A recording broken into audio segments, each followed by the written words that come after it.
Rent is throwing money away. Buying a home is the ultimate wealth builder. But if you were looking at the housing market right now, in 2026, and thinking about jumping in, I'm here to tell you that the old playbook is completely broken. In fact, for the vast majority of Americans today, buying a home right now isn't a smart investment. It's a massive financial trap. I know, it sounds like heresy, but over the next 4 minutes, we're going to look at the cold, hard math that the real estate industry doesn't want you to calculate. Let's dismantle the biggest myth first, the idea that renting is burning cash while mortgage payments are building equity. When you rent, your rent check is the maximum you will pay for housing that month. When you buy, your mortgage payment is the absolute minimum you will pay every single month. Homeowners bleed cash through what economists call unrecoverable costs.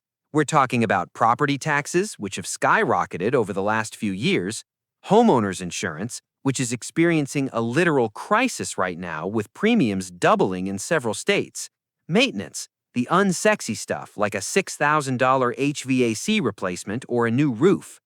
When you add up taxes, insurance, and maintenance, you are throwing away just as much dead money as a renter. You're just giving it to the county tax collector and the insurance company instead of a landlord. Then there's the liquidity trap. To buy a decent home today, you need to tie up a massive amount of liquid cash. Let's say you put down $50,000 as a down payment, plus another $10,000 in closing costs. That is $60,000 completely locked up in brick and mortar. You can't touch it, and it's not paying you dividends. Historically, adjusted for inflation, American real estate appreciation hovers around 1 to 2% a year. Meanwhile, the stock market, historically, returns around 7 to 8% inflation adjusted.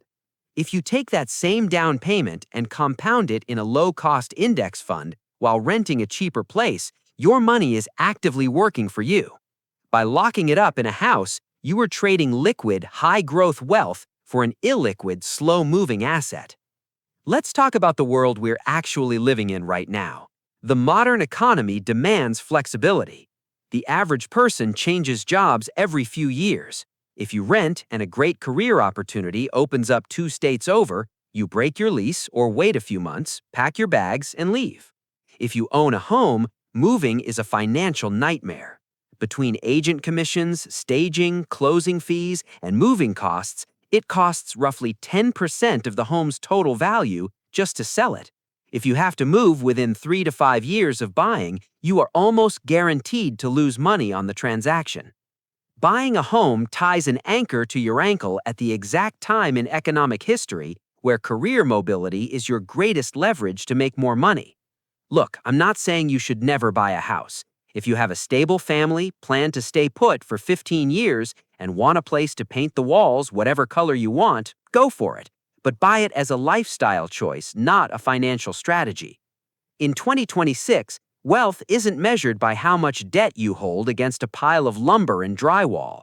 Wealth is measured by flexibility, liquid cash flow, and peace of mind.